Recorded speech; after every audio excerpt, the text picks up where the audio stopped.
Hello everyone. Tonight, we begin with the story of a people who heal by collapsing, shout to speak to ancestors, and quite literally dance themselves into other realms, from trembling on the sand until your soul leaves your body, to wrestling with invisible illnesses no hospital could diagnose, to boiling a spirit force in your spine that makes your head throb and your teeth hum. Take a moment to like the video and subscribe, but only if this kind of slightly unhinged anthropology makes your heart beat a little faster. And hey, tell me where you're watching from and what time it is for you. Is it midnight where you are? Sunrise? Are you in bed? On a train? In the desert, perhaps? Now settle in, turn off a few lights, let the glow of your screen be the fire. Maybe sip something warm, or listen with one earphone in while the world winds down around you. Let's step barefoot into the dust and meet the rhythm that refuses to die. Let me tell you about the person you could have been, not the you that taps passwords and reads expiration dates. No! I'm talking about the version of you who would have been born under a low sky in a land that forgets to rain, where the wind moves sideways and the sun doesn't care about your comfort. If you'd been born to the Kalahari instead of suburbia, your first lullaby wouldn't be sung. It'd be the distant growl of a lion you're not supposed to fear. Not exactly, just respect. Closely. You would have arrived into a world where nothing belonged to anyone and everything belonged to everyone, except perhaps the fire, and even that had to be earned with patience and friction. Your name wouldn't come from a book. It'd come from how you moved, what bird called when you took your first breath, or whether your father was bitten by a scorpion that week. Names are practical like that. By the time your legs worked, you'd be following tracks most people would mistake for wind. Every mark in the dirt would mean something, a story, a warning dinner. You'd know how to hold your breath when the wind changed. You'd understand what a nervous springbok smells like. You'd sit still enough to hear roots drinking. No, really. You wouldn't have furniture. You'd have fire circles and sleeping hides. You'd travel light, not out of poverty, but because when the earth feeds you, you don't weigh her down. And the stars above you? They'd be so many and so bright, you wouldn't dare name them all. That would be arrogant. You'd just thank them quietly for watching. And there'd be laughter. Constant, strange, irreverent laughter. The kind that only comes from people who know each other too well and still choose to stay. There are no chiefs here, no thrones. If you ever tried to act important, they'd laugh you back into place before you finished your sentence. Status dissolves quickly in the heat, and no one trusts a man who builds a pedestal in the sand. Here, you wouldn't measure time in hours, you'd measure it in meat drying, in children's footprints disappearing with the wind, in how long it takes for a story to make everyone cry, then laugh, then cry again. Your economy, built on jokes, gifts, and the deep old knowledge of how to find water under rock. And you wouldn't be alone. Never alone. Not really. There's no such thing as privacy in a circle. Everyone sees, everyone hears, everyone carries your story with them. You'd get tired of it sometimes, of being known that deeply, but you'd also miss it the moment you stepped away. And there behind all that, behind the laughter, the arrows, the firelight, something else waits. Quiet, patient, always watching. A force that has no word in English and no place in PowerPoint presentations. It stirs in the dust, in the spine, in the eyes of the elders who've seen it dance before. You'll meet it soon, but first, you need to learn how to listen. Let me tell you what your nights might have looked like. No screens, no headlights, just fire, alive and cracking, surrounded by the slow rustle of bodies finding their place. You're older now. Old enough to stay up past the jackal's laughter. Old enough that someone's handed you a rattle, not a toy, an invitation. You're not at a party. This isn't celebration. This is work. Painful, necessary work. And the whole community's here, not because it's optional, but because it's survival. The women sit first. Always the women. They form the circle, not just socially, but cosmically. They're the core, the pulse. They clap, and when they clap, it's not random. Each rhythm means something. There's no conductor, no rehearsal. They just know. Their songs come from places older than any cathedral, passed from lung to lung like sacred smoke. You'll hear melodies with no words and others that repeat one word so many times it stops sounding like language and becomes something else, a key maybe, or a lever. And you're dancing, or rather, your feet are. Your mind checked out a few minutes ago. At first, it's awkward, always is. You try to move right, but there is no right, only deep. You try to focus, and that's your first mistake. Thinking breaks it. You have to give in. The sand's under your feet, but it might as well be air. Your breath is shallow, fast, too fast. Good. That's when it starts working. That's when the heat rises.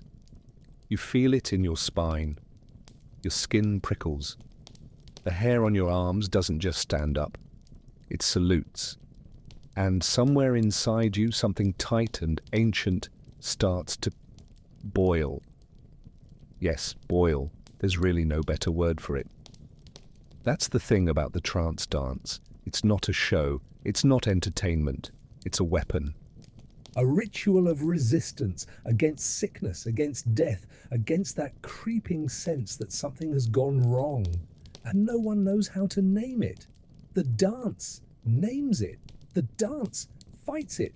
And the ones who collapse, yes, collapse. Those are the ones you thank. They're the ones who went the farthest, saw the most. They're the ones who danced until the fire inside, until they fell with their eyes rolled back and their bodies shaking like trees struck by lightning. You've seen it. Maybe you were it. There's no curtain call, no applause, just breath and dust and that eerie stillness afterward when everyone stares at the ground like it might speak.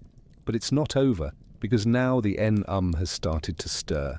And you, friend, you're about to find out what it does to a person. It starts as a tingling, low, deep, right at the base of your spine. They call it though no word will ever really do. It's not a feeling, it's not a spirit. It's more like a temperature shift inside your soul, like someone lit a fuse in your kidneys and walked away without telling you what it's connected to. And it rises, slowly at first, until your body begins to twitch, not in fear, in recognition, because this is what you came for, this is the reason you dance. The old healers, the ones with the clouded eyes and the cracked heels, they told you it would feel like heat, like boiling sap moving up your spine, pushing through your ribs, your neck, until finally it reaches the crown of your head. And when it does, it opens something. Not metaphorically, not poetically, literally. Something opens, your chest starts to shake. Not just with breath, but with force, as if the air itself is dragging something out of you, or into you. And right about now, you're sweating like you swallowed the sun, your hands tremble, you fall, you don't remember the moment your knees hit the ground, that part's not yours anymore. And then, you see, not with your eyes, but with something behind them, behind even thought, shapes, light, fire without flame, animals moving in ways no animal ever should. There's a river, but it flows upward. There's a voice, but it's yours and not yours. You're not in the circle anymore. You're flying. Or being dragged, or both. This is not ecstasy. It's not bliss. It's pain. It burns. It shakes you apart. And yet, you go with it. Because this burning is what makes healing possible. You're not just fixing someone's illness. You're dragging it out of the world, wrestling with it, talking it down like a drunk god. The healers say that when the en rises fully, it becomes something else. It becomes Kia, the state beyond trance, the place where your spirit leaves your body, and your body becomes just a trembling shell left to handle the paperwork. And while you're gone, flying, sinking, convulsing, those around you begin to watch. Carefully, silently. Because now you're not just a dancer. You're a healer, a conduit. And whatever sickness or sorrow was hanging in the air, you've pulled it in. It's moving through you now like smoke through a pipe. And it's gonna hurt. Sometimes you scream. Sometimes you bark like a jackal. Sometimes you whisper things you don't remember later. And that's good. That means it's working. The fire crackles, the women's clapping never stops. They don't dare. It holds the space, keeps the spirits from getting ideas, and when you come back, if you come back, you'll be soaked, empty, lighter, but not safe, not yet. Because this fire, this heat, this boiling gift inside you, it doesn't leave you alone after the dance. It stays. And it wants to dance again. But here's the strange part. You're not special. Not really. Because in this circle, anyone can learn to carry the fire. You don't need a title. You don't get a certificate. No one's building you a shrine. If you want to be a healer, you earn it by dancing until your ribs ache and your teeth hum. You do it by collapsing enough times that the elders nod at you like you finally stopped being a tourist. That's how you join the line. Not of leaders, but of those willing to fall for others. And no one does it alone. The trance isn't yours. It belongs to the group. You may be the one thrashing in the sand, but behind you, the whole community is holding the rhythm. The women clapping don't stop, even if their palms go raw. Their singing, ancient and haunting, keeps your spirit from floating off too far. And if it does go too far, they'll pull you back, with water, with whispers, with smoke and touch and sheer will. You see, this dance isn't just about healing fevers or stiff joints. It's for grief, for anger, for jealousy, simmering just under someone's polite smile. It's how they keep the village from cracking apart under the pressure of being human in a place where survival leaves no room for drama. Someone offended you? Dance. Your child's been sick for days? Dance. Someone's been having those dreams again? Dance. The only law here is that whatever darkness has crept in, it must leave through sweat. And so they gather. Not on a schedule. Not on command. When it's needed. When someone wakes up with that certain heaviness in their bones, or when a zebra walks the wrong direction, or when the air just feels off. That's how the community knows. It's time. The fire's lit. The circle forms.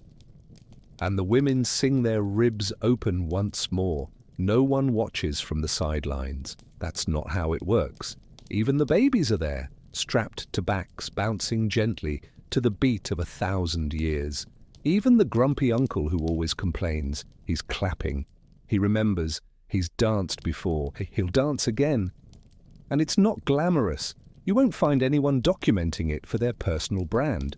There's no merchandise, no backstage pass. Just dust, firelight, and the occasional old man groaning through tears while a young woman channels something she doesn't fully understand. Yet. You don't get to pick your role. You might sing for 20 years before the enum even flickers. You might fall into trance the first time and wake up afraid. That's fine. No one rushes you, but no one spares you either. Healing is everyone's job. You do your part, or someone else carries more than their share. And in this place, the Kalahari, where the stars don't blink and the land doesn't forgive, imbalance is not taken lightly. So you keep showing up. You keep clapping. You keep listening. And maybe one night, the fire will reach for you, and you'll be ready, or you won't, but it won't matter, because the rhythm keeps going, whether or not you understand it. And when that rhythm does reach for you, when it slips through your ribs and shakes something loose, well, that's when you start seeing things.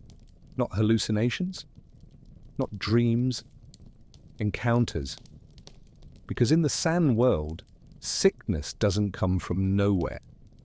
It's not a germ or a glitch in the system, it's a disturbance, a ripple in the unseen. Maybe an ancestor is restless. Maybe someone cursed your name with a whisper. Maybe you just stepped wrong near a termite mound with too much history in it.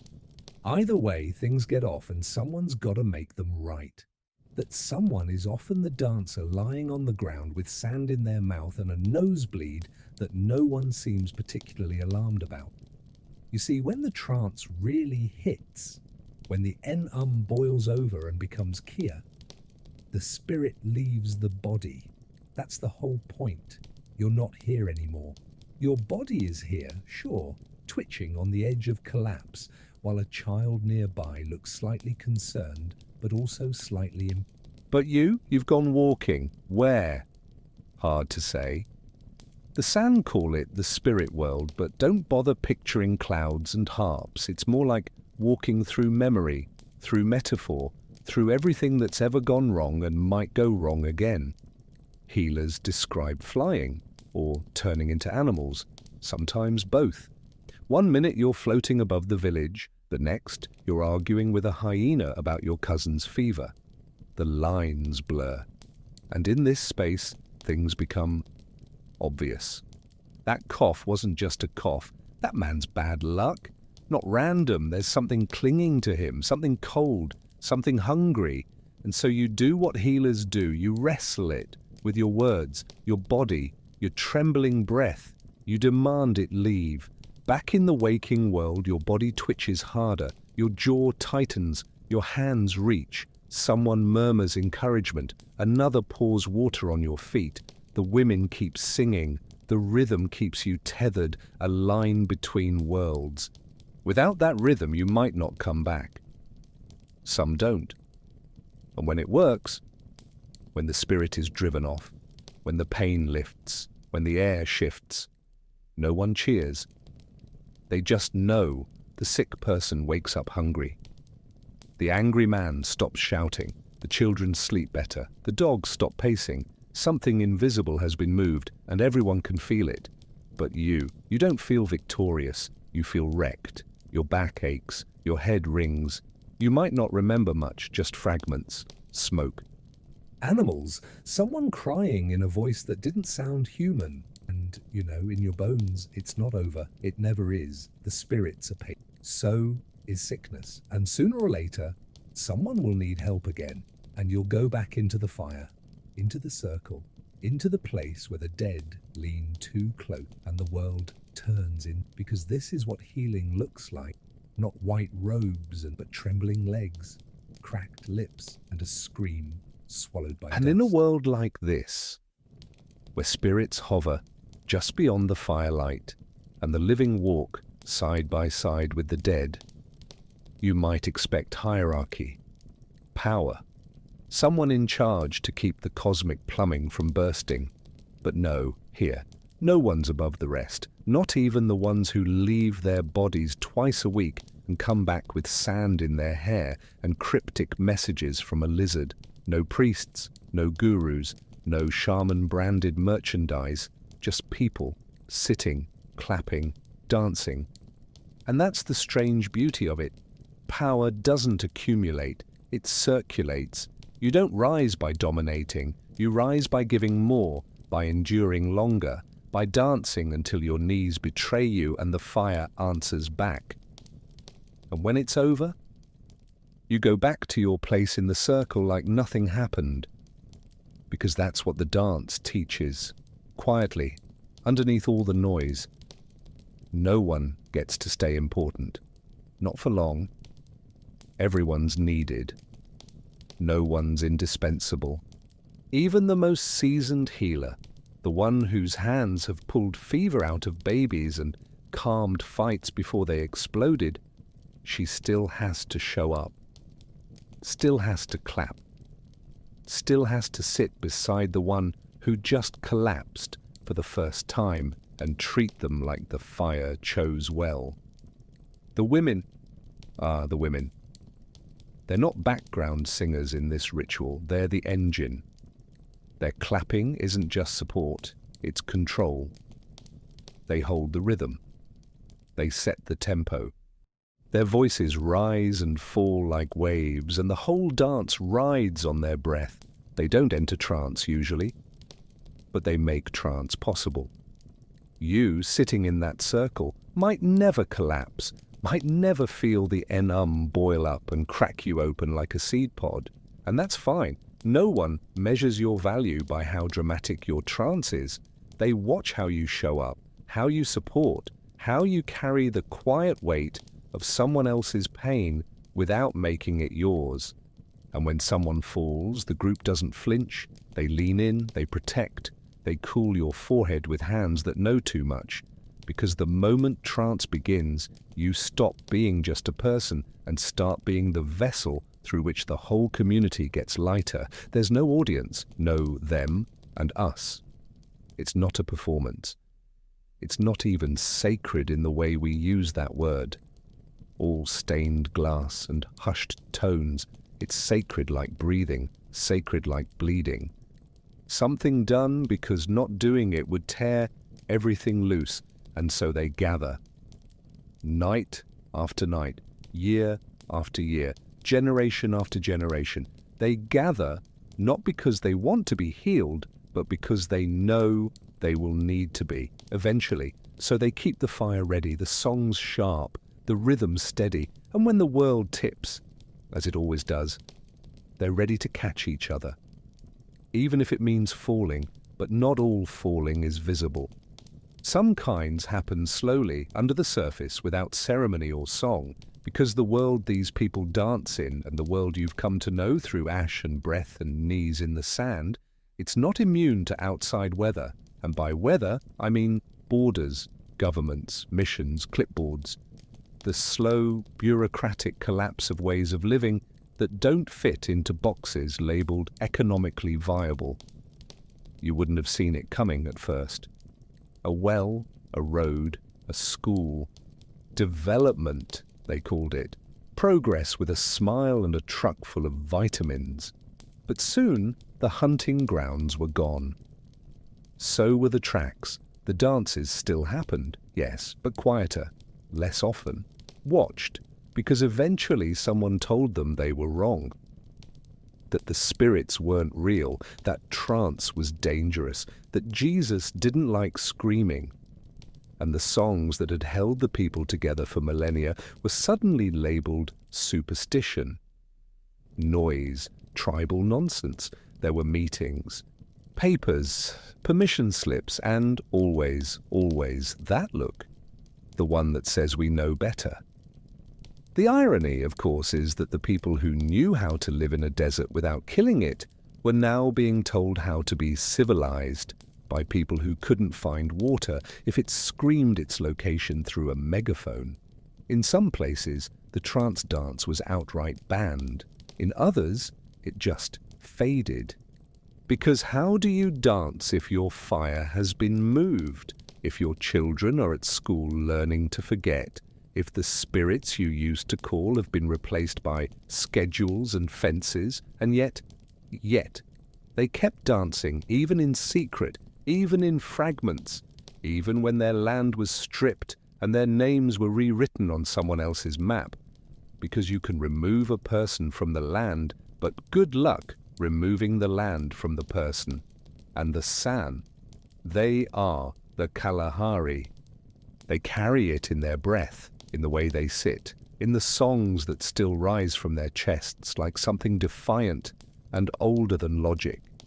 Now the dances may be fewer, the fire circles smaller, but the rhythm, that rhythm, still moves under their skin because they've learned how to hide it when needed, how to whisper instead of shout, how to wait.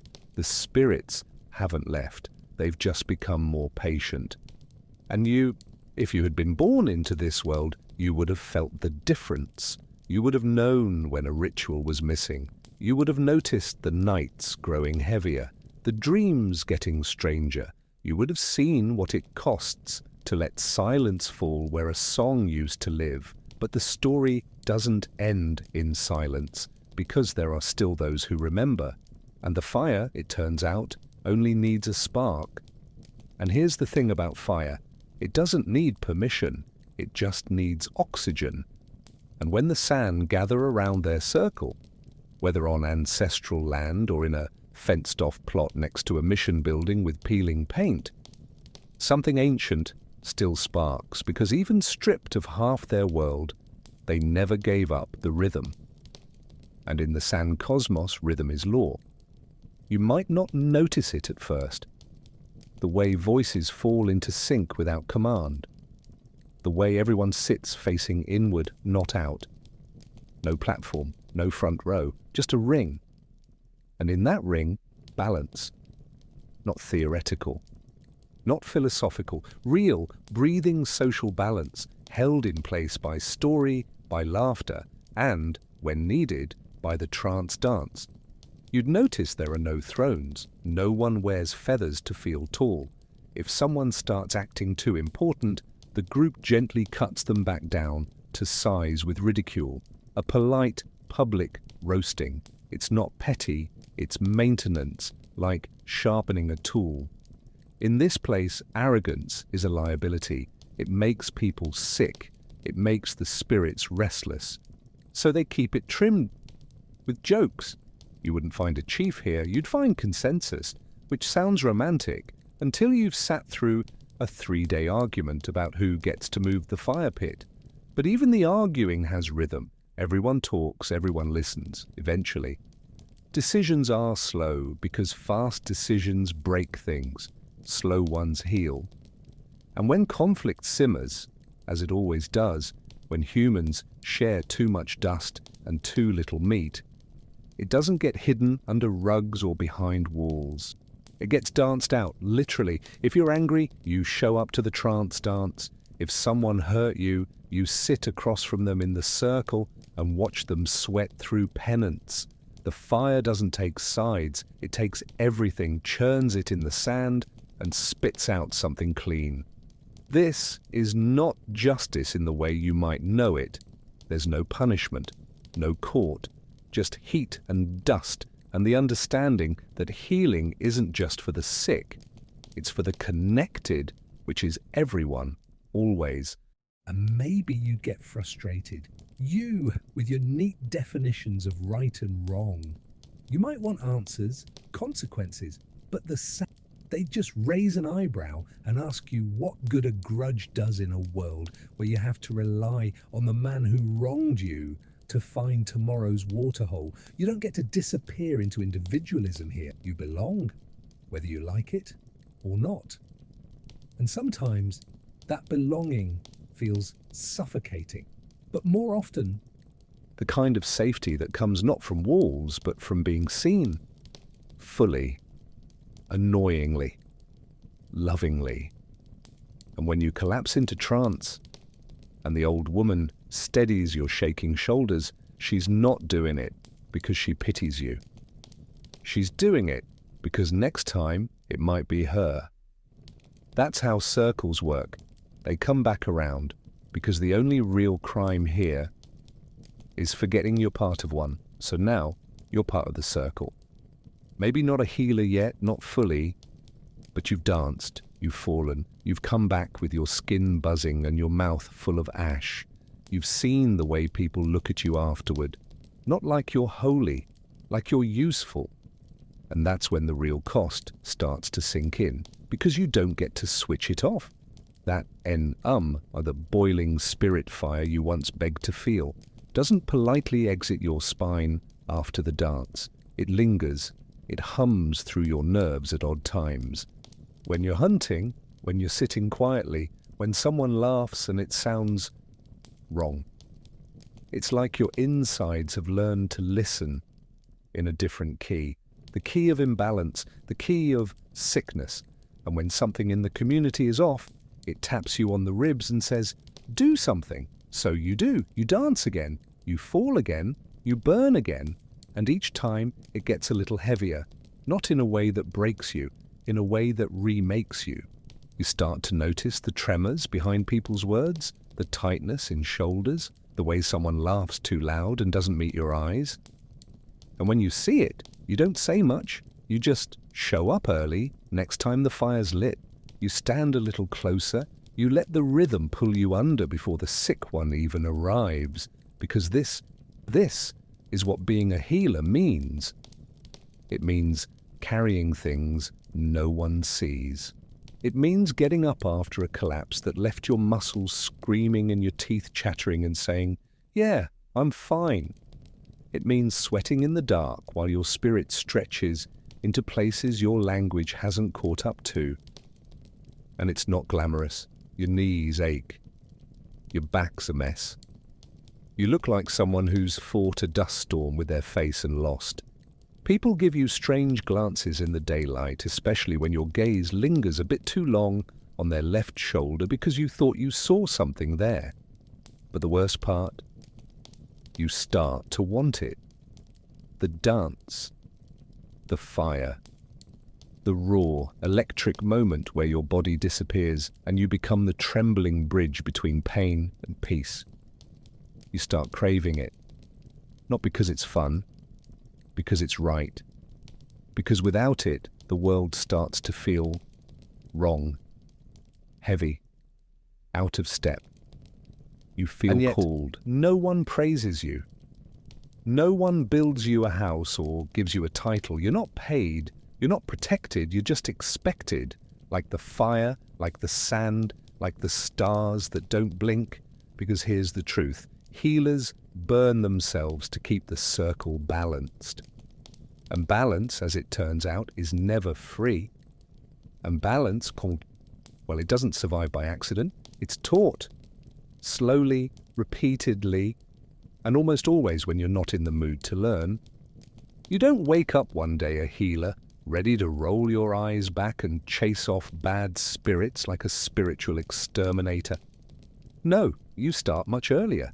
Sitting at the edge of the fire, legs crossed, half asleep, trying to mimic the claps of the older women while your voice cracks like dry bark. And you watch. That's the first thing. Before you fall, before the wakes in you, before you understand a single thing, you just watch. The dance, the collapses, the return. You watch people you've known your whole life become something else, and then return quietly to normal, as if they hadn't just screamed into the dirt while negotiating with the dead. And when the time comes, when someone finally hands you a rattle or tells you to stand closer to the fire, it's not some grand initiation. It's practical, like being handed a broom. Here, we think you're ready. Don't mess it up. But even then, especially then, you're not taught in straight lines. There are no lectures, no guidebooks. You learn through repetition, through pain, through the careful, brutal, sacred business of trial and error. One night you might enter trance too fast and come out shaking for hours, unable to form a sentence. Another night you might dance for hours and feel nothing, and wonder if the fire's ignoring you on purpose. You'll ask questions and get answers in metaphor, or worse, in riddles. What does it mean when I see smoke but smell rain? Ask the jackal. Thanks, very helpful. And still you show up. Because something inside you has been rewired, permanently. Children grow up watching this. They grow up clapping the rhythms before they understand the meaning. They play trance dance the way others play house. But behind the game, something is seeping in, the patterns, the stories, the heat. They'll remember which song made their mother cry. They'll remember who fell hardest and who got up slowest. They'll remember that healing isn't magic. It's work. Eventually, one of them will step forward, probably scared, probably too young. But the fire will pull them anyway, and they'll join the long, unbroken thread of knowledge that doesn't come in books, only in breath.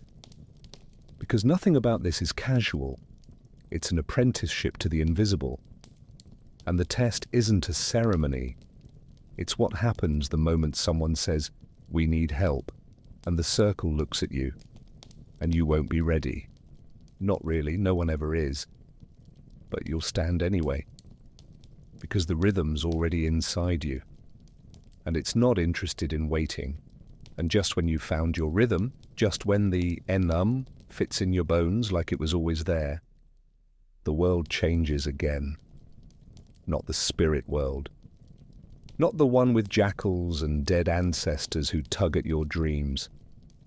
No, the other one. The loud one.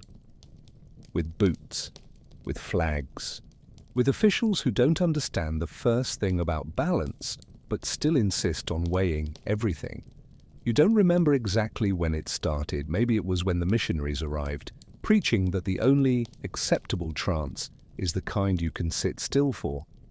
Or maybe it was when the men with maps arrived, drawing lines across land no one ever asked to be divided. Either way, things begin to tilt. The hunts grow fewer. The land shrinks. The places where the dance once echoed freely are suddenly fenced off, paved over, or labeled protected by people who've never needed to find water with a stick and a prayer. Now there are permits, time slots, curious visitors with cameras who want to see the authentic stuff, but get uncomfortable when the collapse gets too real. And the spirits? They don't care for paperwork. So the trance dance goes underground, not literally. The sand's still the same, but spiritually. The fires are lit in whispers now. The singing is softer. The elders glance around before starting the rhythm like they're committing a small, holy crime. In some places, the dance fades, not because it stopped working, but because the people were told it shouldn't. Told it was backward, primitive, dangerous, too much shouting, too much touching, too much that couldn't be explained by men in ties with funding to protect cultures they don't actually want to understand. But in other places, it survives. Sometimes it even adapts. There are dances where old songs blend with new ones, where trance is followed by Christian prayers, where the fire circle is lit, not in defiance, but in quiet insistence. We are still here. And those who remember, the old ones, the tired ones, the ones whose knees remember every collapse, they teach, carefully, selectively. Not everyone is ready. And not everyone who wants to learn can be trusted to keep the fire sacred. You, if you'd grown up in this time, would have had to ask different questions. You wouldn't just learn how to fall, you'd have to learn where it's safe to fall, who to trust with your shaking, who to let see the moment when the spirit inside you breaks through your skin. Because when the dance is watched, it changes. And when it's misunderstood, it becomes a performance. But when it's remembered deeply, fully, it becomes something else, a slow rebellion. A memory too loud to erase, a heartbeat still thudding in the dust. And even if it's quieter now, even if it's rare, even if the fire is lit behind closed doors, the rhythm hasn't stopped, not yet. And now that you've danced through it, or at least stood at the edge long enough to feel its heat, you might wonder what this all means. What is this trance dance really? Is it religion? Ceremony? Choreographed? Group therapy? Held together by dust and ancestral guilt? And not really, because here's where things get messy. Not spiritually, academically. You see, for decades, anthropologists have been tiptoeing around the fire, scribbling furiously in their notebooks while trying not to look startled when someone collapses mid-song. They came with questions, with theories, with degrees, and often with the kind of facial expressions reserved for people trying to understand a culture by squinting at it. But to be fair, some of them tried, really tried, Richard Katz, Megan Beasler, Lawrence van der Post, names you probably skipped in the library, but people who sat, listened, and got dust in places they didn't expect. They tried to explain that this dance isn't just ritual, it's a living, breathing archive. That when a sand healer trembles in the sand, you're not watching superstition, you're watching a memory system, a healing system, a cosmos written in sweat instead of stone. Katz called it healing through community. Van der Post couldn't help but romanticize it. Others got tangled in terms like shamanism and altered states of consciousness, which is academic speak for we don't know exactly what's happening, but it's intense and probably meaningful. They filmed, they took notes, they published papers that sat on shelves gathering the same dust the dancers were breathing. And slowly, reluctantly, the trance dance became a case study, a chapter. A PowerPoint slide labeled early religious behavior in hunter-gatherer societies. But what they couldn't quite capture, what slipped through the footnotes, was that this wasn't a frozen relic from humanity's childhood. It's still happening. It's happening when a woman's hands go numb from clapping for hours straight because she knows her sister needs healing. It's happening when a teenager falls into trance for the first time and comes back weeping because the world behind the world just showed him his grandfather's face. It's happening when the circle forms, unremarked, unfilmed, unmeasured, simply because something in the air has changed. Anthropologists tried to pin it down, they tried to understand it. Some even came close, but you, had you been born into this rhythm, wouldn't need to study it. You'd already know. Because here, the ritual doesn't begin with research, it begins with breath. And if you lose the rhythm, if the fire flickers, you don't write a paper. You relight it, but relighting it, that takes more than dry twigs and memory. Because when outsiders came, with their white collars and heavy boots, they didn't just misunderstand the dance, they tried to unmake it. With good intentions, of course. Always good intentions. That's the most dangerous kind. They came bearing salvation. Not water, not meat, but Bibles, clinics, schools with rigid timetables, and an urgent need for children to sit still. They frowned at trance, that strange shouting, that dangerous sweating. They called it demonic, or childish, or something people should have grown out of by now. And so under the same skies where your ancestors once collapsed in spiritual fire, you would have been taught to stand still, to be quiet, to recite, to stop twitching, to stop seeing. It was done politely most of the time. No fires were stamped out. Not directly. Just smothered. Rituals were discouraged. Drums discouraged. Clapping frowned upon. Teachers told children gently to stop singing those songs, to stop asking about ancestors, to stop mimicking the fall. Some listened, some didn't.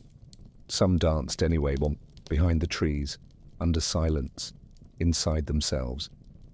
And those who danced didn't always come back the same, because dancing in secret changes the rhythm, makes it thinner, tighter, like trying to shout underwater. The missionaries didn't just erase beliefs, they rewrote them, repackaged spirits into sins, told mothers their trances were symptoms, told fathers their visions were delusions, told entire communities that their oldest medicine was incompatible with salvation. And it worked, little. Long enough for a generation to doubt, long enough for some children to stop asking questions, to learn how to clap along to someone else's rhythm, to think of their ancestors with embarrassment instead of awe. But culture is stubborn. The kind that's danced barefoot into the earth doesn't vanish. It waits. And slowly, a quiet resistance formed. Some dances returned, tentatively, woven between hymns. Some healers learned to nod politely in church and then light the fire after dark. Some elders refused to go silent, even when silence was safer. Had you lived through that shift, might have felt torn. Caught between two worlds, one that promised progress and paved roads, one that pulled your spirit through your spine and made the stars feel close again. You'd smile at the missionaries, you'd thank the teachers, and then, when the time was right, you'd dance. Not because you were rebellious, but because the spirits never stopped whispering, and you were finally ready to answer. And when you danced again, after all that, it wasn't just for healing anymore. It was for remembering. Because in a world that's tried so hard to rebrand your ancestors as footnotes, every step in that circle is an act of defiance, a soft, rhythmic refusal to forget. You're not just clapping for balance, you're clapping for survival, for continuity, for proof that your people are still here, that this land still knows your footsteps, that the fire still knows your name, and the dance, it's still doing what it always did. Not just fixing bones and banishing fevers, but stitching the invisible fabric of the group back together. You'd see it. The way things settle afterward, the way the air feels different. Someone laughs more easily. Someone else finally makes eye contact. The baby who's been sick for 3 days sleeps through the night. That's not a miracle. That's a system working exactly as intended, because this is what the trance dance truly is, resilience disguised as ritual. It's a community reaching inside itself to clean the wounds no one talks about. It's a people who've had their land cut, their language sliced, their gods renamed, and who still choose to circle up and clap like it all still matters. Because it does. Maybe now more than ever. You, in this version of your life, would have grown up understanding that the dance is not optional. That even if you never collapse, even if the never boils in your gut, your presence is part of the healing. Your body, your voice, your rhythm, they are the medicine. No participation is passive. No hand is wasted. You'd see the old women who can no longer stand still, singing with a volume that could bend iron. You'd see children clapping offbeat and being gently nudged back in. You'd see teenage boys too cool for spirits who still show up because their uncle fell into trance last week and came back crying like a cracked drum. And you'd know, truly know, that what holds this together isn't belief, it's rhythm, it's memory, it's need. A deep, communal need to not fall apart, even when everything outside the fire is designed to pull you in pieces.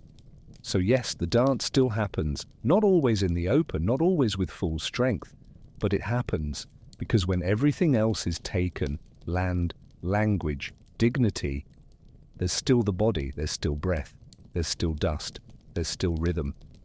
And as long as those remain, the San people will remember who they are, not with words, but with movement. And now you know what it means. To fall, to burn, to return. But you still don't know what it means to collapse. Not just spiritually. Not just in the poetic sense, I mean collapse.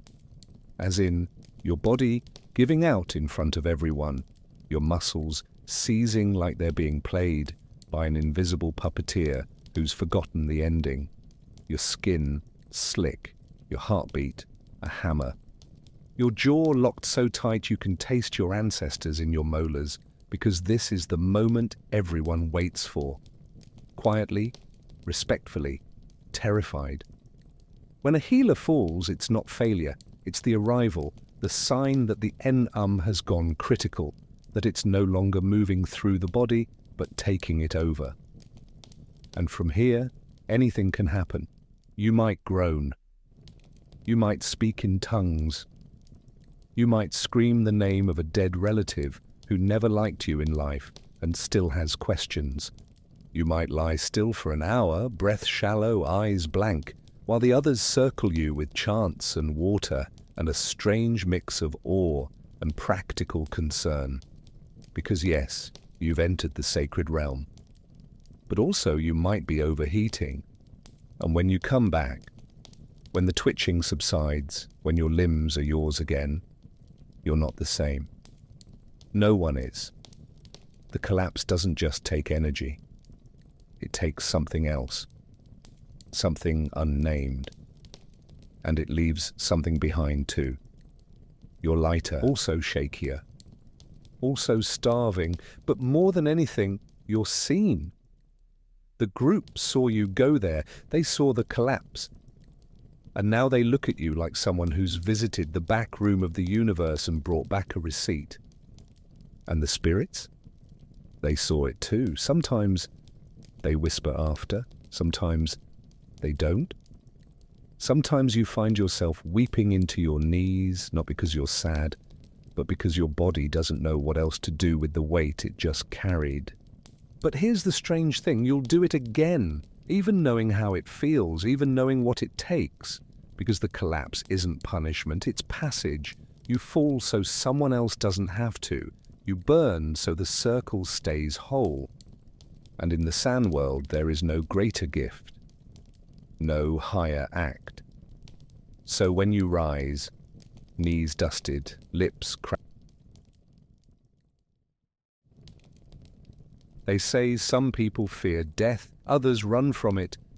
And then there were those peculiar few who sat quietly, day after day, in the hush of cedar forests, training not to escape death, but to master it. Not symbolically, not metaphorically, no, they meant it quite literally.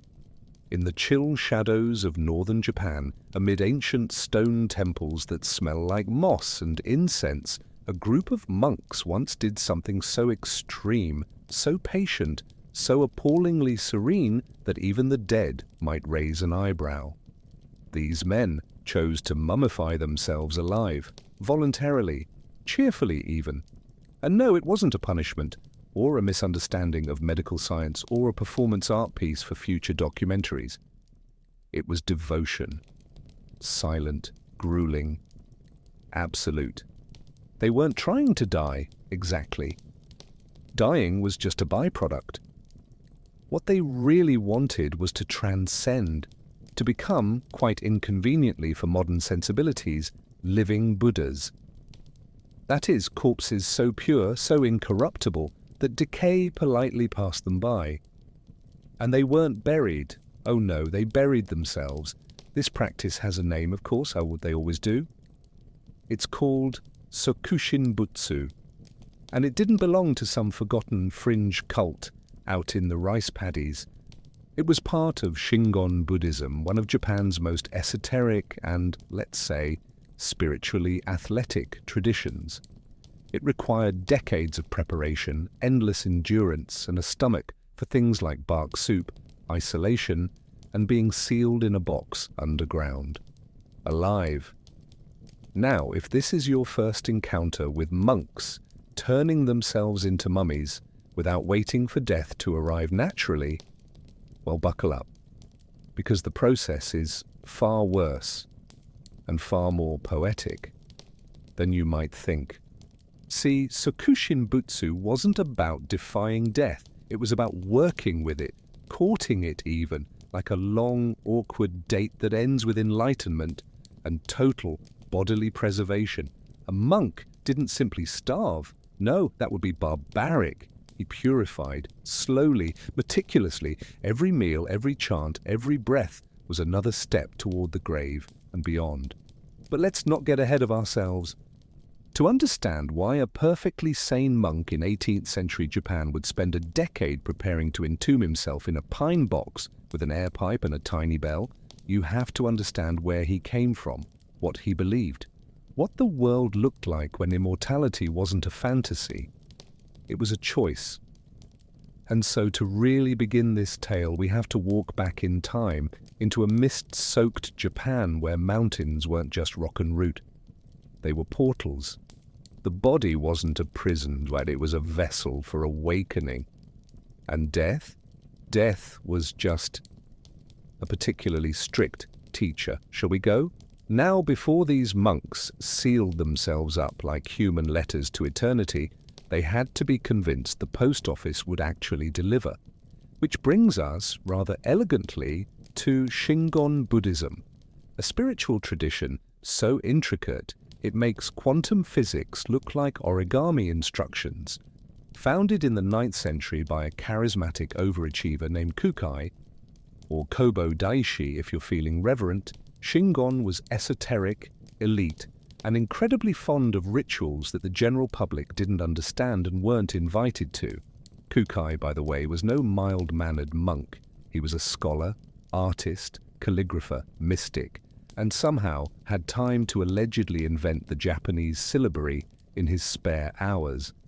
But more importantly, he imported a dazzling array of tantric Buddhist practices from China, mixed them with Japanese mountain worship, and stirred until visions of enlightenment took on terrifyingly literal form. He taught that enlightenment wasn't something that happened after death. No, it was available right now, if you were willing to dismantle your ego, your appetites, and eventually your circulatory system. The mountain hermits loved this, particularly those from Shugendo, a syncretic tradition that combined Buddhism, Shinto, Taoism, and a deep love of climbing dangerous cliffs barefoot. These were ascetics who believed that physical suffering unlocked spiritual power. Hunger wasn't a hardship, it was a sacrament. Exposure wasn't punishment, it was purification. And the mountain was alive, watching, judging, waiting.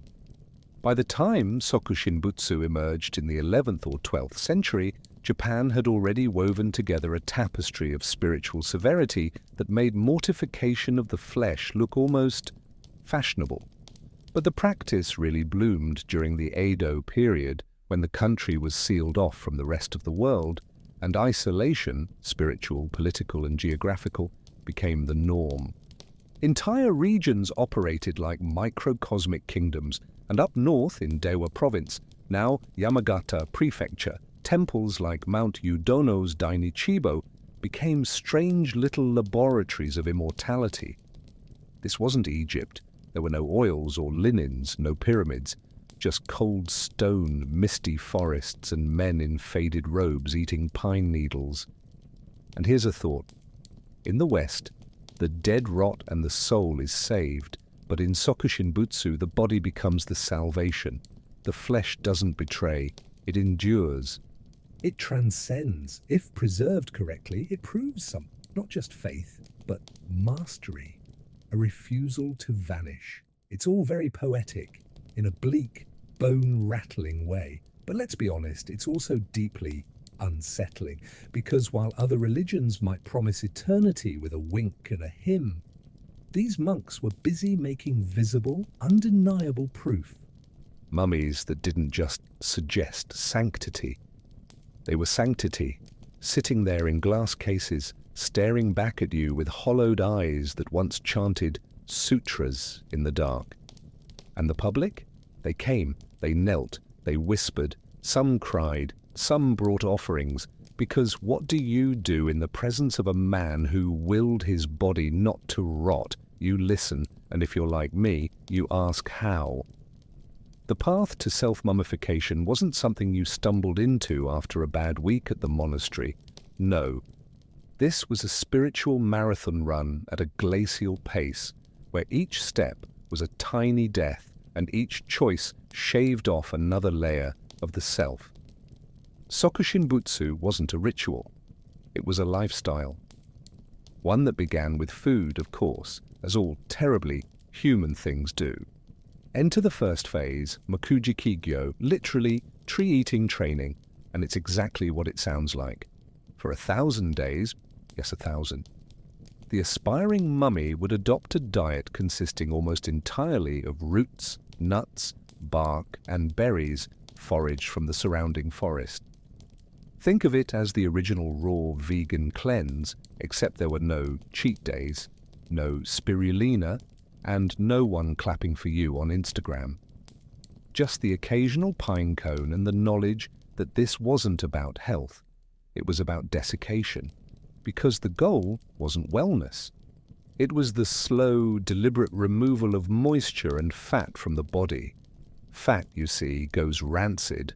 Water invites decay. The monk was becoming a sculpture when the only acceptable material was dry, clean bone wrapped in uncorrupted skin. After a few years of bark and silence, if the monk hadn't died of exposure, parasites, or the sheer despair of eating lichen for breakfast, he moved on to stage 2, New Jogyo. This is where it gets truly monastic, and quite frankly, a little grotesque. Now the monk begins to cut fluids, and not just in the trendy intermittent fasting sense. This is a complete withdrawal from normal hydration, combined with even more intense meditation and immobility. The body begins to shrink inward, organs protesting quietly, breath growing thinner. It's not starvation technically. Starvation implies resistance. This was participation. And then the final act, the burial. They would dig a pit just wide enough for one seated body. Inside went a small pine box, lacquered to resist insects. The monk would climb in cross-legged, clutching a string of prayer beads. A tiny bamboo air pipe was inserted through the lid, a bell placed in his hands. Each day he would ring it once to signal he was still alive. The others listened from above, in silence. One day, usually within a week, the bell stopped. They waited a few more days, then removed the air pipe, sealed the box, and left it buried for about 1,000 more. If the body had decayed when they finally unearthed it, the attempt was considered admirable but unsuccessful. He was reburied with honors. But if the skin remained tight over the bones, if the flesh was intact, if no smell emerged, then he had done it. He had become a Sokushin Butsu, a living Buddha, not metaphorically, not symbolically, but physically, spiritually, permanently. His body was then cleaned, robed, and placed in a temple, often in a seated pose, hands still clutched around those same prayer beads, eyes hollow, but strangely serene.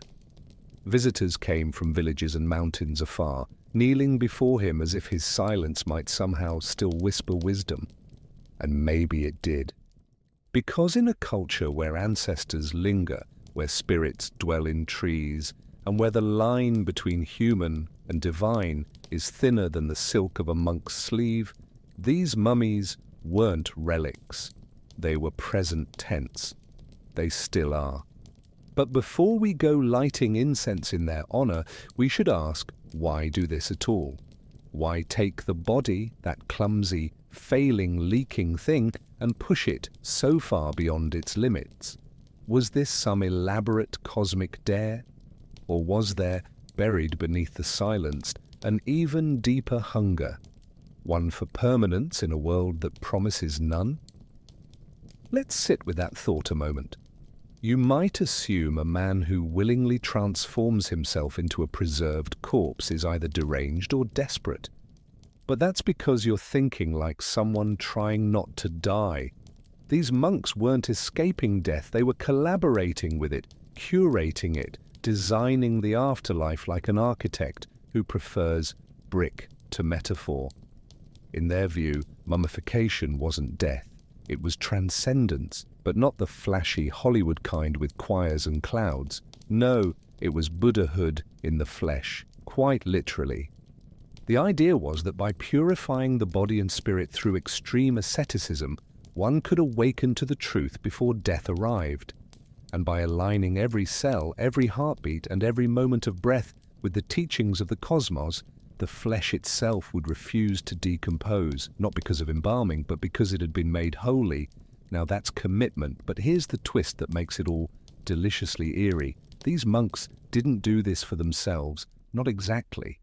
The real motive, the one whispered behind temple screens and carved into forgotten sutras, was compassion. Yes, that old chestnut. See, according to their worldview, humanity was living in an age of decline, a dark time called Mappo, the degenerate era of the Dharma. Basically, a cosmic recession.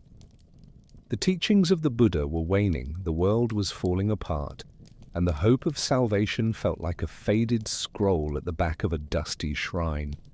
So what's a monk to do in an age where words fail and the people suffer? Well, you become a statue of salvation, a beacon of incorruptibility, a visible, tangible proof that enlightenment was still possible. Imagine walking into a wooden temple, candles flickering, incense curling like ghosts through the air. And there he sits, a monk who hasn't breathed in 3 centuries, skin like paper, gaze like granite, but intact, present, there. You could touch the divine. It had teeth. Of course, there's a certain poetry in the contradiction. A man spends years annihilating the self and the ego, the body, the desire, only to become the most visible symbol in the temple, worshipped, dressed, placed behind glass like a celestial exhibit. Self-erasure resulting in permanent presence. That's irony worthy of a sutra. And what of the suffering, the starvation, the solitude, the entombment? That too was a merit. In Buddhism, suffering isn't something to be avoided, it's fuel. The more you endure, the more compassion you generate. Every pang of hunger, every moment of stillness in that pine box was, they believed, an offering. Not just to the Buddha, but to all of us. To the world. Even to the future. A monk mummifies himself not out of morbid pride, but because he believes, quite sincerely, that his self-extinction might help someone else find the path. Or at the very least remember it exists, and what a strange kind of hope that is. But hope, in old Japan, had a face. Sometimes with hollow eyes and flaking skin, still seated, still silent, still waiting.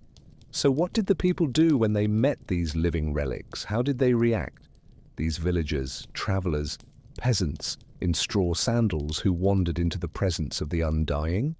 You might imagine the local reaction to a self-mummified monk would be one of horror. But no, this wasn't Frankenstein's monster lurching out of the dark. This was reverence, wrapped in awe, tinged with dread, and seasoned with just the right amount of rural gossip. You see, these Sokushinbutsu didn't vanish quietly into legend. They stayed, on display, housed in temple alcoves, seated like serene dolls in lotus position, draped in robes more ceremonial than any funeral. And the people came, by foot, by prayer, by rumor. Because a man who defeated decay wasn't just interesting, he was useful. To a suffering peasant in a harsh winter, kneeling before one of these incorruptible monks wasn't just a religious gesture, it was insurance. Here was someone who had gone all the way through death's door, turned around, and apparently decided the view wasn't worth it. A man like that surely had pull with the cosmos. So people prayed for crops, for fertility, for health, for deliverance from bureaucratic taxes, the usual. Some brought offerings, rice, sake, coins, even little carvings. Others whispered secrets, requests, confessions, because who better to ask for help than someone who had willingly been buried alive and won? The monks became relics, not in the dusty museum sense, but in the medieval Catholic sense. Powerful. They were called hotoke, not just dead monks, but Buddhas, not symbols, not metaphors, but living proof, if one could still call them living, that salvation was a bodily thing, that it could sit, cross-legged and unspeaking for centuries. And yes, of course, they were cared for, dusted, dressed, sometimes even redressed as though they might notice. Their presence conferred legitimacy on the temple, a spiritual asset, and dare we say, a public attraction, a holy figure, yes, but also a local celebrity corpse. The pilgrims brought alms, the alms fed the temple preserved the monk preserved the belief. It was a tidy little economy of sanctity. But not everyone was thrilled. Some found it unnerving. Children, especially. You can imagine a 6-year-old being told, This is monk Tetsuryu Kai. He's been dead for 200 years and he's watching over us. That's a level of comfort only a particularly devout grandmother can sell with a straight face. Still, the general mood was one of deep, if slightly uncomfortable, veneration. And why not? When everything around you, the crops, the seasons, the government, even the gods, seemed unpredictable, it was oddly soothing to know that somewhere in the mountains a monk had sat in the dark, starved himself into sublimity, and refused to decompose. That sort of stability is hard to come by. So they lit incense, they prayed, they gazed into the dry, leathery faces of these once living Buddhas and saw not horror, but hope. Proof that someone, somewhere, had figured out how to outwit the great dissolver of things. But times change, and not everyone remains enchanted forever, especially not when the state gets involved. You'd think that once a monk had gone through the trouble of embalming himself using nothing but willpower and dietary misery, society would at least have the decency to let him sit in peace. But no, even the self-mummified are not safe from reform. Enter the Meiji Restoration, that fever dream of modernization in the late 19th century, where Japan seemingly overnight tore off its kimono, donned a Western suit, and began pretending it hadn't spent the last 1,000 years meditating on rocks. And with the rise of state Shinto, Western medicine, and shiny new ideas like civilization and public hygiene, the monks in boxes suddenly looked a little backward, embarrassing even. Like a weird uncle locked in the attic, only this one had achieved enlightenment and was scaring foreign diplomats. So in 1879, the Japanese government made Sokushinbutsu illegal, not the mummies themselves. They were grandfathered in, presumably on account of already being dead. But new attempts were banned. Actively preparing to mummify yourself became not just frowned upon, but criminal. Suicide was framed as a modern pathology, not a spiritual gesture. And self-inflicted death, even in the name of cosmic compassion, was suddenly very un-Japanese, or at least very inconveniently so. It's ironic, really. A tradition built on the rejection of impermanence was itself not permanent. History does love a good joke. Of course, the monks didn't resist. You can't exactly protest in silence when your whole job is to be very, very still. But temples stopped encouraging it. The practice faded. And the few remaining Sokushinbutsu, roughly 24 known specimens, were quietly maintained, some hidden away, others displayed more as cultural artifacts than spiritual guides. No more chanting beneath the earth, no more bells from below. And yet, they endured. While the government scribbled laws and society moved on to trains and telegraphs, those dry little figures kept sitting, watching, undecaying. Their presence became awkward, like a sacred relic at a science fair. Too holy to discard, too strange to explain. A relic of a world where religion didn't just whisper about eternity, it preserved it in lacquered pine. Even modern Buddhists find themselves in a bit of a theological pickle. Was Sokushinbutsu suicide, or was it transcendence?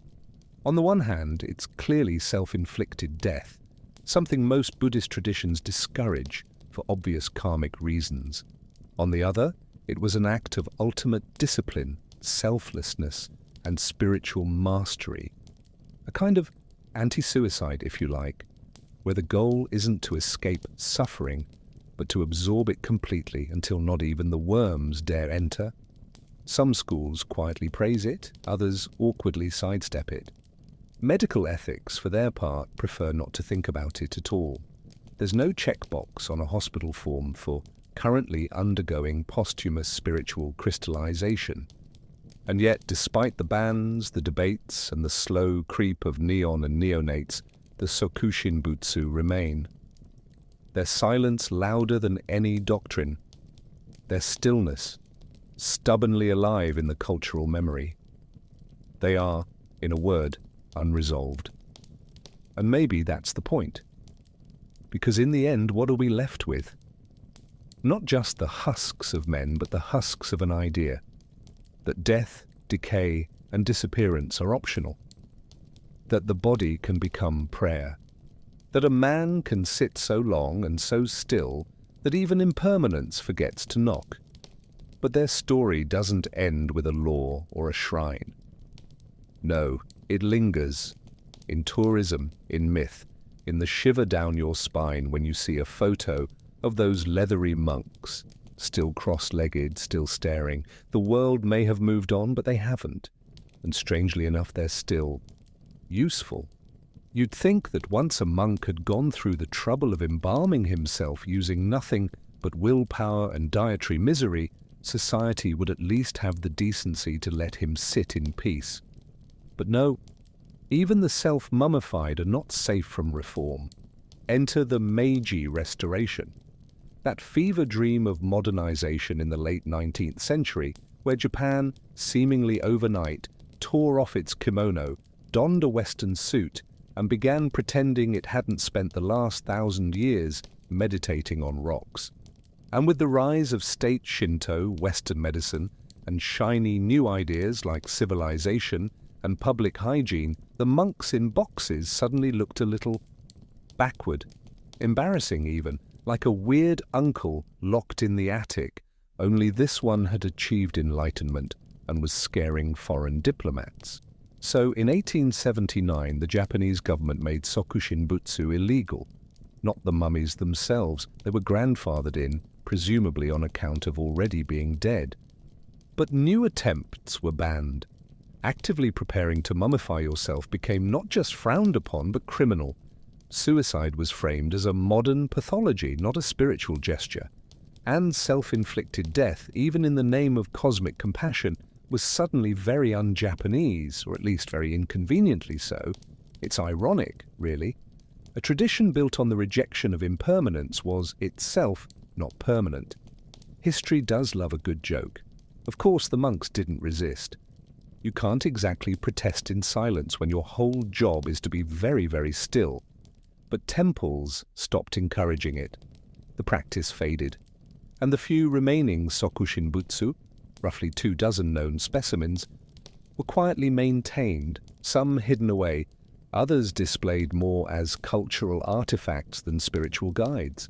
No more chanting beneath the earth, no more bells from below. And yet, they endured. While the government scribbled laws and society moved on to trains and telegraphs, those dry little figures kept sitting, watching, undecaying.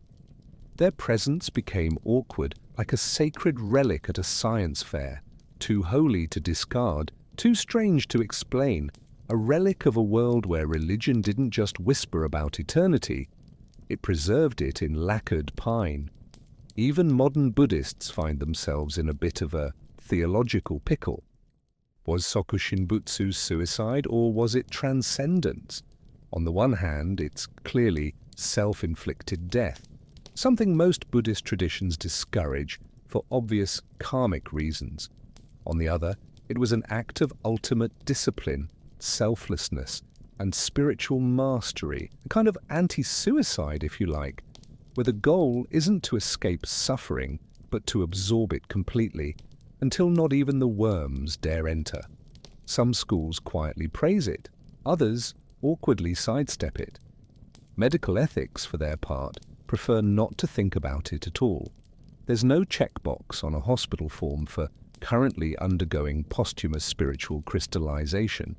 And yet, despite the bans, the debates, and the slow creep of neon and neonates, the Sokushinbutsu remain, their silence louder than any doctrine, their stillness stubbornly alive in the cultural memory.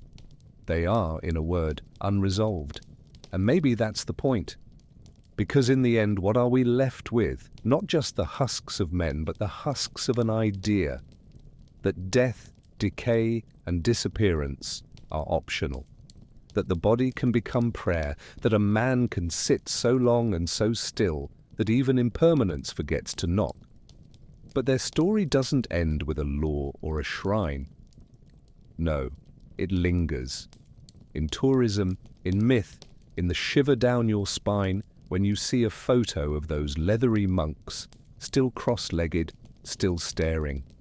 The world may have moved on, but they haven't. And strangely enough, they're still useful. Because here's the thing about mummies who never meant to become mummies. They don't go away. They haunt, not like ghosts, but like questions no one wants to answer at the dinner table.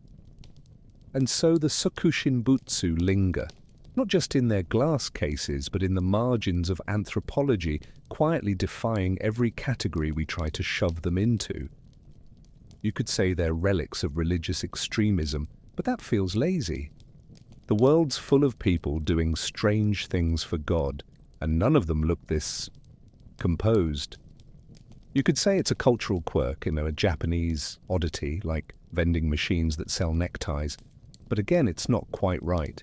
Because what these monks did wasn't eccentric, it was systematic, rehearsed, codified. It wasn't an accident.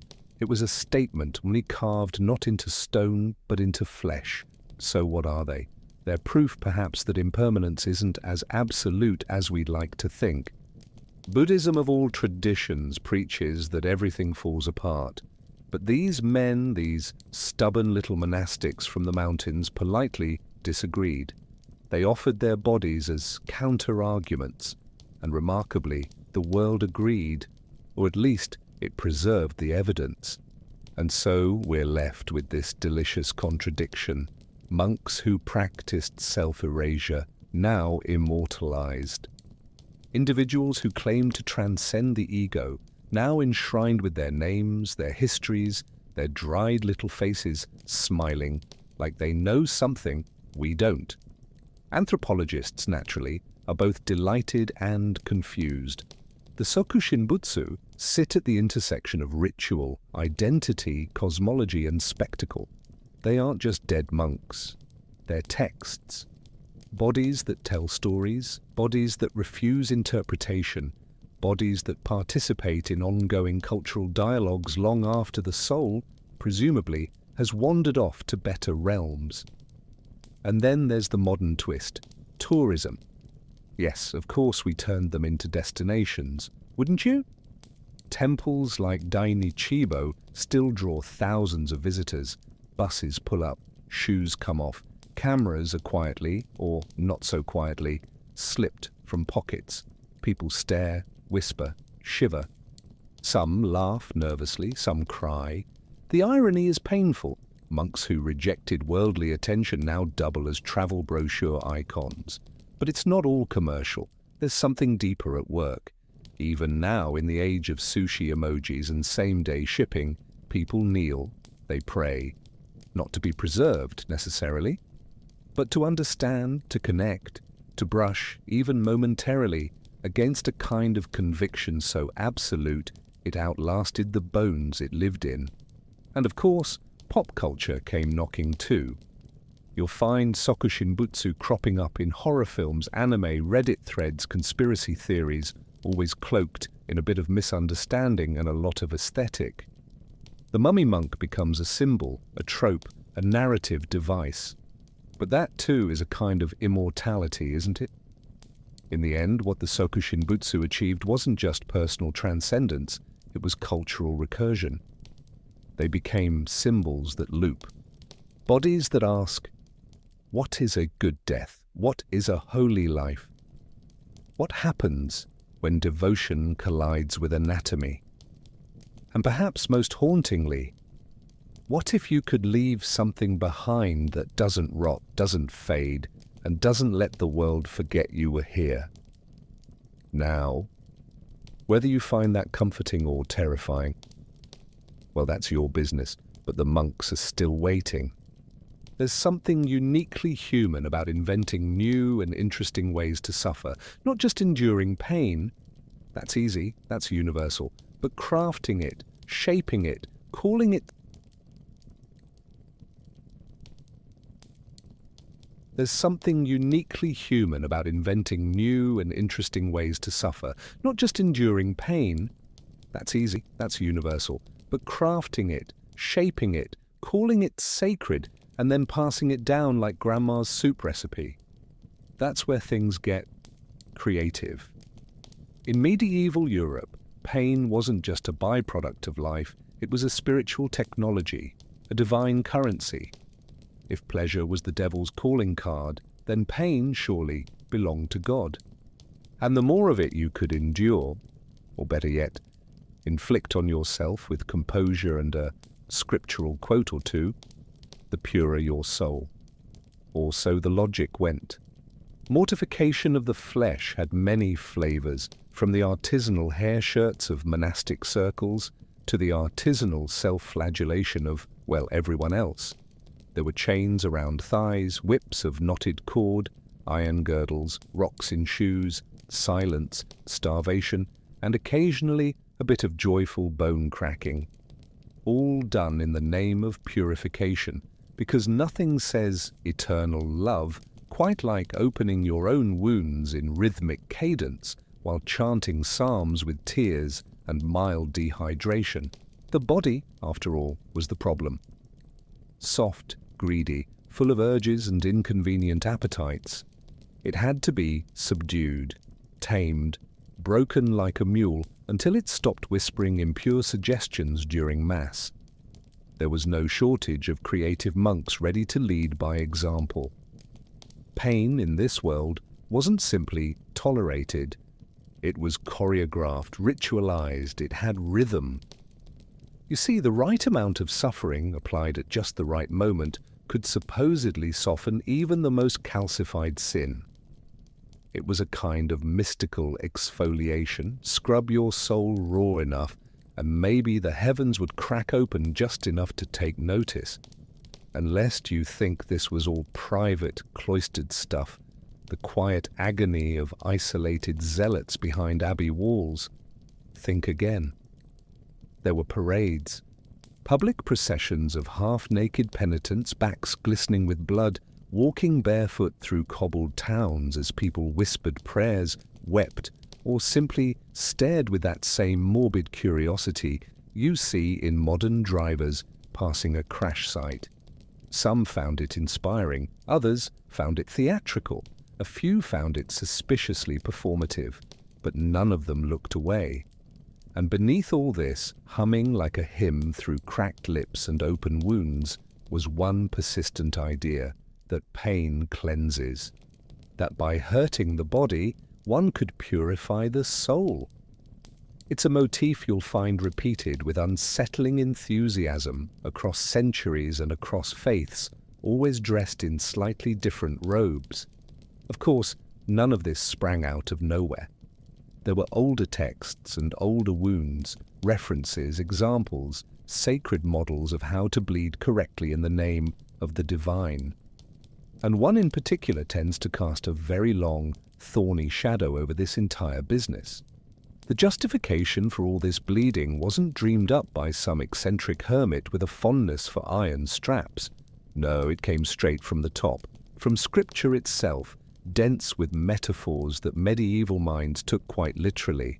And at the heart of it all, Christ's passion, that slow, harrowing descent into agony that ends, as all good stories in Roman-occupied Judea do, with public execution. To the faithful, this wasn't just a sad event, it was the model, the gold standard for redemptive suffering. Christ didn't just die, he suffered deliberately, whipped, mocked, crowned with thorns, nailed into place. It was less a death and more of a ritual. A cosmic drama in which the central character conquers sin not by power, but by pain.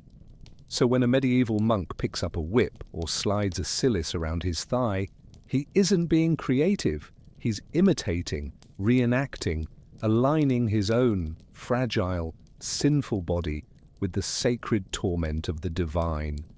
And the more it hurt, the more it counted. After all, if God himself was willing to bleed, what excuse did you have?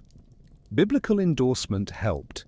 Verses like, "I chastise my body and bring it into subjection," were plucked from the epistles and brandished like spiritual instruction manuals. Paul, that enthusiastic early church father with a flair for the dramatic, was especially beloved for giving divine permission to bruise oneself into submission. The body was weak, the soul needed space. Make room, preferably with leather. Then came the theologians, men in robes with ink-stained fingers and a worrying tolerance for poetic cruelty. They elaborated, justified, polished the theology until pain became not just permissible, but necessary. The flesh, they claimed, carried the stain of original sin, that cosmic inheritance from Eden's little fruit fiasco, and the only way to scrub it clean was to suffer. Not metaphorically, not emotionally, physically, loudly, with conviction. Over time, this evolved into something oddly bureaucratic. Pain had value, it could be exchanged. Mortification became a kind of spiritual accounting. Every strike, every tear, every moment of restraint was another credit in your heavenly ledger. Suffering purified, suffering sanctified. Suffering meant you were trying. Of course, this assumes the body is the problem, that it's a vessel full of rot and temptation, dragging the soul down like an anchor, tied to flesh. And if the soul is a bird, the body is the cage, sometimes gilded, but mostly rusted, heavy, and always, always in the way. This idea stuck for centuries. It's what fueled not just the flagellants and monks, but saints, mystics, visionaries, all convinced that pain brought them closer to God. Some even claimed their wounds opened up like flowers during prayer, bleeding spontaneously in perfect mimicry of Christ's crucifixion. The church was cautiously impressed. But theological permission only explains so much, because there's a difference between believing that pain is holy and organizing hundreds of people to march shirtless through the snow, whipping themselves in unison while chanting psalms. That, as it turns out, requires something more. They first appear in the 13th century, striding through Europe like a slow-moving storm of self-punishment and religious theatre. They were mostly lay people, not monks, not clergy, but ordinary souls convinced that the world was on fire, and the only thing that might put it out was the sound of hundreds of backs being struck in sync. The timing wasn't accidental. Europe was in crisis. There were famines, there were wars. And then, of course, came the Black Death, rolling through villages like an invisible scythe. Half of everyone you knew was dying. Priests couldn't explain it. Prayers didn't stop it. So naturally, some decided the apocalypse had arrived early, and the only logical response was to form a traveling brotherhood of pain. The uniform was simple: white robes, hoods, a red cross over the chest, and plenty of exposed flesh. They'd arrive in a town unannounced, barefoot, heads bowed, and then suddenly begin beating themselves in the streets, usually in perfect rhythm. Whips with metal tips, wood soaked in blood, songs written to glorify pain. And no one dared stop them, because what if they were right? They believed the world's sins had angered God, that the plague was divine punishment, and that by scourging themselves publicly and relentlessly they could appease that anger. One lash for every lie, every theft, every impure thought, not just their own, but yours too. They suffered for the collective, a kind of spiritual civic service, if you like, with more blood than paperwork. And the people watched. Some joined, some wept. Others stayed inside and peeked through shutters, unsure whether to pray, flee, or disinfect the cobblestones. It was terrifying and mesmerizing, because these weren't criminals or lunatics. They were believers, caught in a feedback loop of crisis and contrition, using their bodies as public declarations of faith. They weren't welcome everywhere. In some towns, local officials tried to chase them off. The church, especially, grew uneasy. Initially, they tolerated the flagellant, even admired the commitment. But as the movement spread, things started to unravel. The groups grew more organized, more dramatic, and more apocalyptic. Some began preaching unsanctioned doctrines, claiming they didn't need priests or confession, that the whip was enough, that blood was its own absolution. This did not sit well with the Inquisition. Eventually the church declared the flagellants heretical. They were hunted, arrested, suppressed. The parades ended, the songs stopped. But the idea that pain could heal the soul never quite died. It just went inside, because for every flagellant bleeding theatrically in the town square, there were 10 others doing it silently behind monastery walls, or inside anchor holds, which were essentially stone coffins with a window. The medieval church had a talent for architecture, especially when it came to efficient isolation. These were the anchorites, men and women, often disturbingly young, who requested to be walled into a cell attached to a church. They received food through a slit and sunlight through a smaller one. They weren't prisoners, mind you. They chose to spend decades, sometimes their entire lives, inside 4 feet of holy stone, surrounded by their own breath, their own sweat, and an ever-expanding theology of pain. Their days were structured around stillness, hunger, and controlled self-destruction. No sermons. No community. Just them, God, and whatever tools they had. A whip, a belt, maybe a nail or 2 in the shoe for good measure. The more creative among them fashioned devices that would have made early dentists weep. Tight cords that bit into the skin, shirts woven from horsehair, beds of splinters, chains that left permanent marks under robes so modest they bordered on the theoretical. And this wasn't about melodrama. No processions. Careful. The kind that didn't bleed out. It settled in. It altered posture, reshaped joints, ground down the self inch by inch until all that was left was a kind of living relic. Still breathing, barely speaking, entirely devoted. In monastic settings, the tone was different, but the goals were more or less the same. Monks weren't showy, at least not officially, but their austerity rituals were legendary, waking at ungodly hours to chant on empty stomachs, avoiding eye contact, whipping themselves before bed to discourage dreams of any warmth, and of course, wearing the cilice, a pleasant little belt or strap embedded with spikes or wire, worn under the habit to remind you with every movement that comfort is the enemy of sanctity. And the women? The female mystics. They took it further. Some refused to eat anything at all, sustained only by the Eucharist and an unsettling amount of approval from their confessors.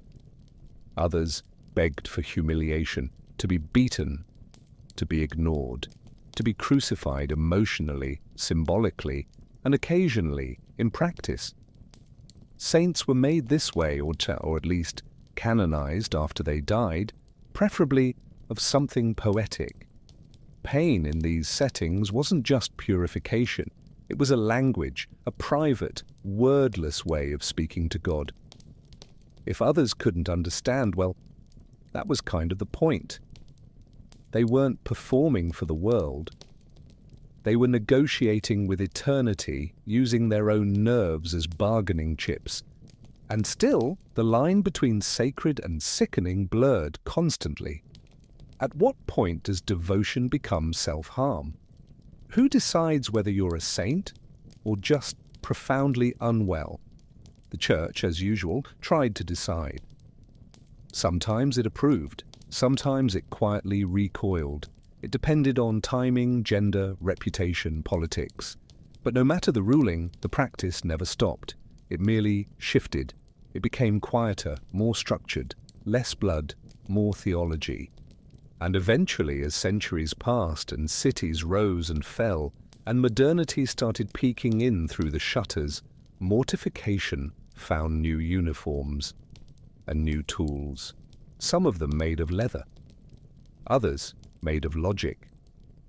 You've probably heard of Opus Dei, If not from theology textbooks, then certainly from that regrettable Da Vinci Code phase the world went through, where albino monks and hidden conspiracies managed to make Catholicism look like a cross between a spy thriller and a gothic horror novella. Fun. Wrong, but fun. Opus Dei is real. It was founded in 1928 by a Spanish priest named Josemaria Escrivá, who believed in the sanctification of daily life. You didn't need to join a monastery to please God. You could be a teacher, a banker, a mechanic. As long as you did your work well, offered it to God, and maintained discipline over your inner chaos. Of course, some kinds of discipline are more literal than others. Within certain circles of Opus Dei, especially among numeraries, the celibate full-time members, physical mortification is still practiced, quietly, voluntarily, and always behind closed doors. No processions, no chants, just small, intimate acts of suffering to keep the ego in check and the soul properly sanded. Two tools come up most often. First, the cilice, a sharp metal chain worn around the thigh for a couple of hours each day. Not enough to cause injury, but enough to remind you that comfort is temporary and flesh is to be managed, not indulged. Second, the discipline, a cord used to lightly whip the back during prayer. It's not theatrical, it's not about blood, it's about habit, a ritual. A pause in the day where one's body is gently but firmly reminded that it doesn't run the show. To outsiders, this sounds medieval, barbaric, possibly illegal. But to insiders, it's framed in very different terms. It's not punishment, it's training. The cilice is no more bizarre than a cold shower, or a strict diet, or running uphill at 5 a.m. It's not about self-hate, it's about focus, humility, mastery over the body. A form of spiritual resistance in a world addicted to comfort and distraction. Of course, this logic isn't new, it's just dressed differently. Escrivá himself wrote that the body must be given a little less than it needs, a tidy phrase that wouldn't feel out of place in a monk's journal from 1147. But the context has changed. The world's no longer ruled by famine and plague. We have antibiotics, streaming services, sleep apps. And yet, this ancient instinct, the pain sharpens the spirit, hasn't gone away. It's just been tucked into briefcases and carried into glass offices, where the people still kneel in prayer, and sometimes, quietly, wince a little under their trousers. Opus Dei has always been good at blending old theology with modern aesthetics, a kind of corporate mysticism. Its members attend Mass, study, confess, work long hours. Some are teachers, others are judges, scientists, architects. And a few wear a spiked chain for 90 minutes between meetings. It's all very efficient. But even in this updated form, the question remains, why does this logic persist? Why does the equation, pain equals purity, still carry so much weight, even in a world where we claim to have outgrown superstition? Maybe it's not superstition. Maybe it's structure. Maybe it's a way to feel real in a world made of noise. Or maybe we should take a closer look at what pain actually does, not just to individuals but to groups, because it's rarely just about you and your whip. Pain, after all, binds. Pain, in these contexts, isn't just about God, it's about group dynamics. Identity, belonging.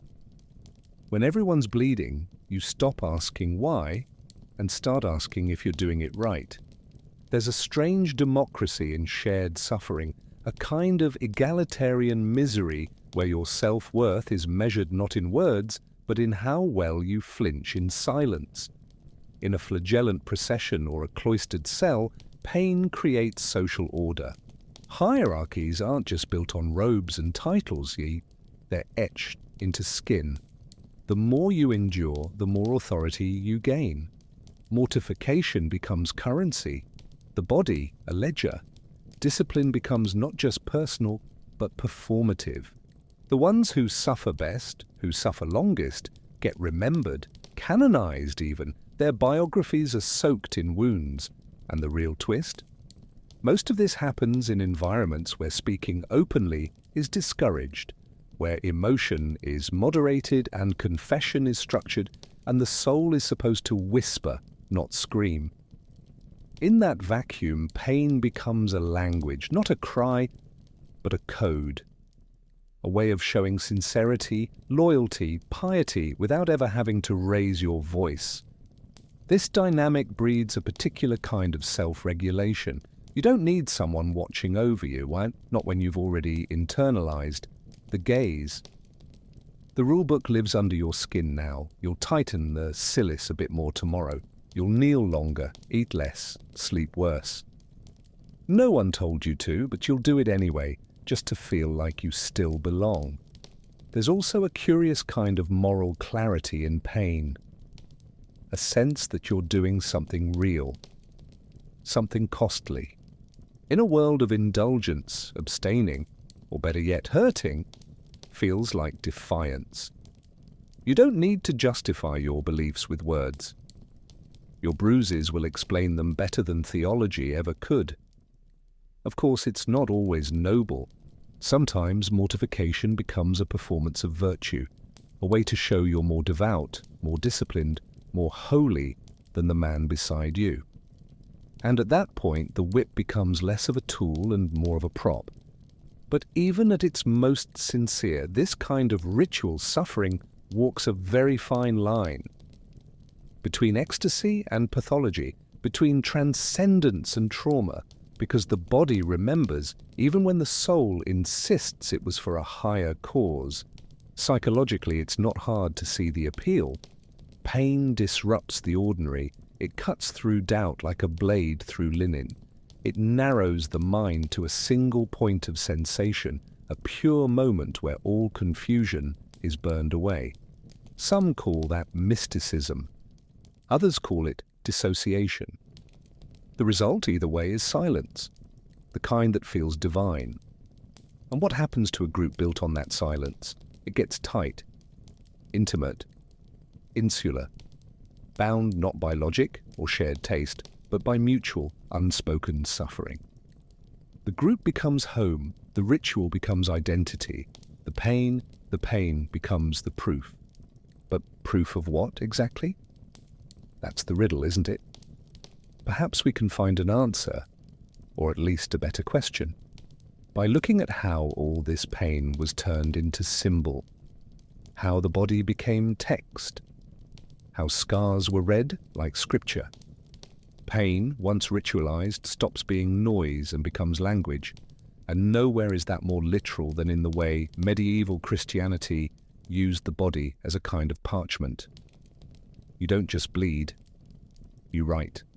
With whips, chains, fasts, restraints, you inscribe your beliefs onto yourself until the line between wound and word disappears. This wasn't metaphorical, it was intentional. The body became a living manuscript, revised daily by those most devout, most disciplined, and frankly most intolerant of comfort. Saints were read by their injuries. Martyrs were canonized by the texture of their suffering. A woman who refused food for decades, she was fasting like Christ. A monk who flayed himself nightly with cords, he was reenacting Golgotha. A man who carved symbols into his skin in the shape of crosses, he wasn't self-harming, he was publishing. And so pain evolved into symbol, a semiotic system etched into nerve endings. Every lash was a syllable, every bruise a gesture, every scar a declaration that this body, soft, sinful, prone to inconvenient urges, had been repurposed as sacred infrastructure. Blood wasn't just fluid, it was ink. And the rituals around it? Highly stylized. Flagellation wasn't random flailing, it had rhythm, sequence, timing. You recited specific psalms with each strike. You paused for breath at set intervals. It was more dance than disorder, more liturgy than frenzy, a kind of sacred choreography of collapse. It all had a purpose, to transform the flesh into theology. Even the tools were curated. The cilis, for instance, wasn't just a crude punishment device. It was symbolic architecture. A spiked belt designed to press into the skin gently but persistently. A constant reminder that holiness is not supposed to feel good.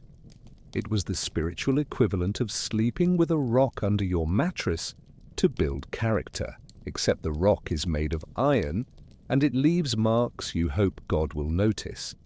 But not everyone agreed on where the line was. The church, always slightly suspicious of spiritual freelancers, spent centuries trying to control the narrative. Some wounds were holy, others were suspect, especially when they appeared without cause. The so-called stigmata, those mysterious, Christ-like injuries that popped up on particularly devout bodies, sometimes bleeding in perfect sync with the Passion calendar. Were they miracles, frauds, hysteria, divine photocopying? No one quite knew. But they were revered anyway, turned into spectacles of sanctity. People travelled to see them, to weep near them, to believe a little harder in a world where skin could imitate scripture. And maybe that's the crux of it, the imitation. To suffer as Christ suffered. To embody belief so completely that your nerves became doctrine. And this wasn't unique to Christianity. Across the world, in sun-scorched deserts and humid temples, other cultures also turned the body into symbol through ritual pain. Hooks, piercings, branding, burns. These weren't acts of madness, they were sacraments. In some places they still are. So when we look at mortification through a modern lens, squinting at it like a strange artifact from a darker age, it's easy to forget that pain wasn't always a sign of distress. Sometimes it was structure, meaning a holy stamp. And like all good symbols, it stuck. But symbols, as we know, have a way of lingering. Some get lost in time, others get rebranded, and some get turned into stories, artifacts, museums, movies, fragments of belief, repackaged for consumption. Because these rituals, once whispered in cloisters and screamed into the void by barefoot penitents, didn't vanish. They just changed costume. They shed the blood, mostly, and put on new symbols. Cleaner ones, more photogenic. Mortification now survives in a strange afterlife. Not as doctrine, but as aesthetic. A touch of medieval severity here, a splash of spiritual obsession there, all rendered palatable for modern consumption. You'll find it in films, books, podcasts with ominous Latin titles. And always, always in the subtext. The body as battleground, suffering as spectacle, holiness as something that leaves a mark. Take Hollywood's favorite Catholic villain, the tortured albino monk.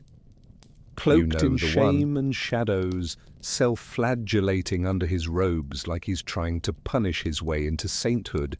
It's not accurate, of course, but it's sticky. The image lingers, bleeding as belief, pain as moral compass. It's dramatic, it's archaic, it's excellent television, and it sells. Then there's the religious tourism angle. Pilgrims, and let's be honest, tourists, still flock to places where the old pain soaked deep into the stone.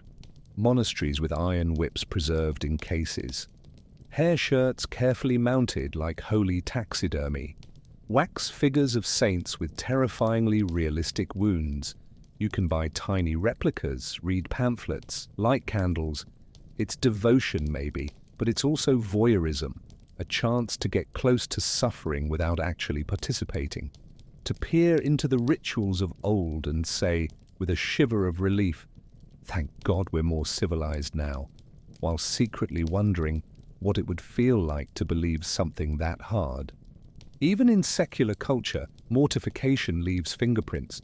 Take fitness culture, or wellness, or digital detoxes where people brag about their suffering.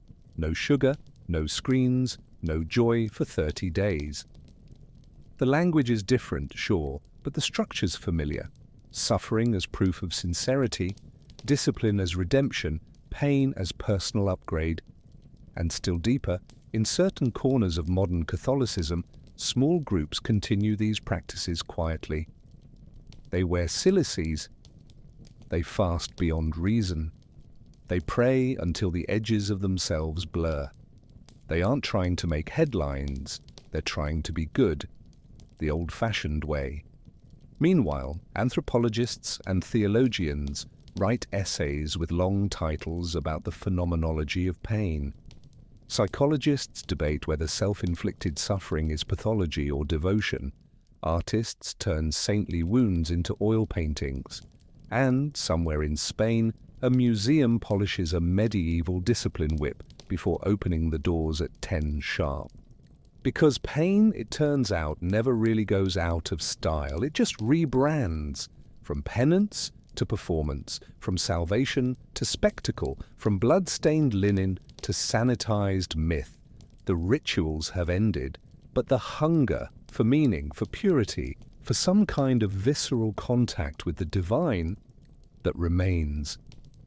Always somewhere just under the skin.